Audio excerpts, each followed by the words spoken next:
क्या आपने कभी सोचा है कि मेहनत करने के बाद भी सफलता देर से क्यों मिलती है, और फिर एक दिन अचानक सब कुछ आपके पक्ष में कैसे हो जाता है? 20 जनवरी 2026, समय प्रातः 10:46।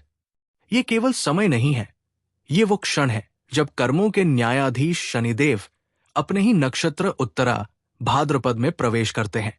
इससे पहले वे ऐसे नक्षत्र में थे जो उनका अपना नहीं था, इसलिए वे पूरी शक्ति के साथ परिणाम नहीं दे पा रहे थे। आप सोच सकते हैं कि पहले भी वे इसी नक्षत्र में आए थे, तब ऐसा प्रभाव क्यों नहीं दिखा? उस समय शनिदेव राहु के साथ थे। राहु भ्रम देता है, शनि कर्म देता है। जब कर्म और भ्रम साथ हो तो मेहनत दिखती है पर परिणाम स्पष्ट नहीं होते। अब शनिदेव अकेले अपने साम्राज्य में प्रवेश कर रहे हैं, इसलिए परिणाम स्पष्ट, ठोस और निर्णायक होंगे।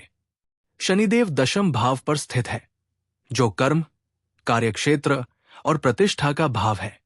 परंतु वे केवल वही प्रभाव नहीं डालते, उनकी दृष्टि 3 और महत्वपूर्ण स्थानों पर पड़ती है, और यहीं से परिणाम व्यापक हो जाते हैं। सबसे पहला प्रभाव कार्यक्षेत्र में उच्च सफलता का है। जो काम अटका हुआ था, जो पदोन्नति रुक गई थी, जो प्रयास व्यर्थ लग रहे थे, अब वे गति पकड़ेंगे। शनिदेव विलंब के कारक है, इसलिए उन्होंने आपको परखा, थकाया और रोका। अब वही शनिदेव आपको उस स्थान पर ले जाएंगे जिसकी आपने कल्पना भी नहीं की थी। दूसरा प्रभाव 12वें भाव पर उनकी दृष्टि का है।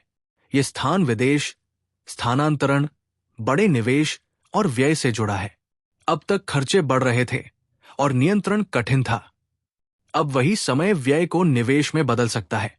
जो लोग विदेश से जुड़े कार्य में हैं या स्थानांतरण चाहते हैं, उनके लिए यह समय शुभ संकेत है। जो नहीं चाहते, उन्हें सजग रहना होगा। तीसरा प्रभाव चतुर्थ भाव पर उनकी दृष्टि का है। यह स्थान घर, संपत्ति, भूमि और भौतिक सुखों का है।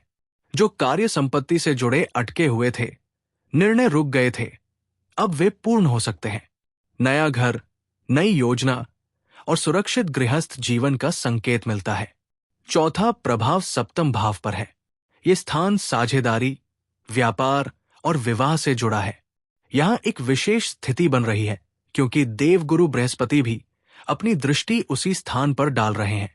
जब शनि और बृहस्पति एक ही स्थान को प्रभावित करते हैं, वो स्थान अत्यंत पुष्ट हो जाता है।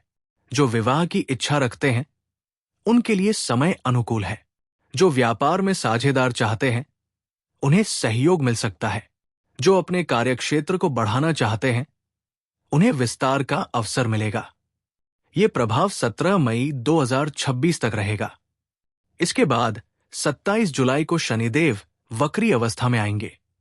वक्री अवस्था में परिश्रम की मांग बढ़ेगी, सामान्य कार्य में भी अधिक प्रयास करना होगा। परंतु वक्री होने पर शनिदेव एक भाव पीछे का भी प्रभाव देते हैं, जिससे भाग्य का साथ भी मिलने लगता है। इसलिए परिश्रम भी रहेगा और भाग्य का सहयोग भी। इस समय की सबसे बड़ी शिक्षा यही है कि अपने लक्ष्य की ओर अकेले चलना सीखिए। जब सफलता प्राप्त होगी, लोग स्वयं साथ जुड़ जाएंगे। 20 जनवरी से 17 मई तक का समय आपके जीवन में देरी के अंत और परिणाम की शुरुआत का संकेत है। और अंत में एक सत्य स्मरण रखिए, शनिदेव भाग्य नहीं बदलते, वे आपके कर्मों को परिणाम का मुकुट पहनाते हैं।